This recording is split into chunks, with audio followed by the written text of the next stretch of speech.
Simbol buah semangka sebagai bentuk dari dukungan untuk Palestina kini ramai beredar di media sosial. Sederet publik figur turut mengunggah dukungannya dengan menggunakan simbol buah semangka.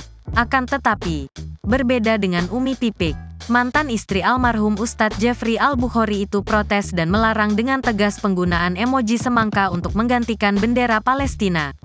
Menurut Umi Pipik, dengan ramainya penggunaan emoji buah semangka artinya sama dengan mengikuti kemauan Zionis. Jangan ganti bendera Palestina dengan semangka. Sama saja ngikutin maunya Zionis biadab. Hal itu justru melambangkan ketidakberdayaan, tulis Umi Pipik di akun Instagram pribadinya.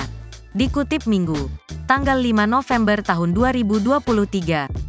Ibunda Abizar Al-Ghifari itu menerangkan bahwa pada 1967 warga Palestina tidak bisa mengibarkan benderanya dengan bebas, bahkan bisa dibunuh.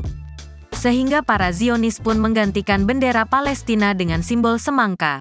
Kita tahu sendiri warga Palestina gak dibekali senjata, makanya mau gak mau mereka ngikutin maunya Zionis biadab ini dan mengganti dengan semangka, terang Umi Pipik.